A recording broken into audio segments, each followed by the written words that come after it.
hurricane activity is really ramping up in the tropics, so I wanted to make another video discussing taking out a mortgage during hurricane season. So a direct hit or a near hit to the United States can cause major issues for homeowners and home buyers trying to take out mortgage financing. First of all, even if a storm is hundreds of miles off the shore, if it looks like it's headed our way, homeowners insurance companies will start putting moratoriums on issuing new policies and binding new policies. So it's really important, especially this time of year, to get your homeowner's insurance squared away early in the home buying process. You want to make sure that your homeowner's insurance policy is bound before companies start putting restrictions or temporarily suspending the issuance of new policies. And then if we end up going under a hurricane watch or a hurricane warning, then county offices may start shutting down.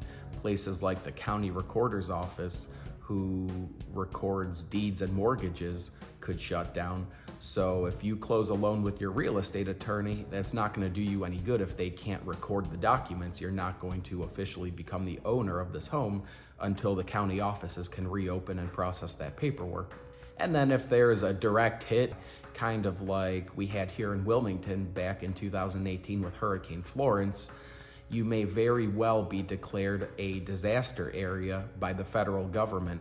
This is great in the sense that it allows for the area to receive federal aid quickly and efficiently, but the problem is if you're in a declared disaster area, you cannot close a mortgage until that restriction is lifted by the federal government and FEMA. So what this means is that if a storm rolls through, the government declares us a disaster area, and the house is not destroyed, the weather clears up, and we begin cleanup of the area, but the house that you're buying is not affected, it doesn't matter. We still cannot close the mortgage until FEMA lifts the disaster area status.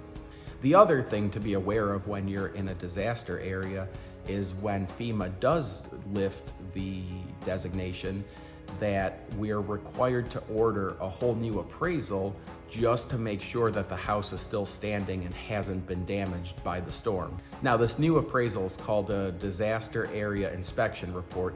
So they're not going to change the value of the house. They're not going to rewrite the whole appraisal. It's just a report confirming that there's no significant damage to the house and that the lender's collateral is still intact. But this does add time to the process because we're going to be subject to the appraiser schedule. Appraisers are going to be busy doing these types of reports, so it may be another 7 to 10 business days before we can close. And of course, this can cause issues if the interest rate lock has expired or other documentation and file has expired. It causes headaches for everybody, but it's a necessary evil. We have to do it.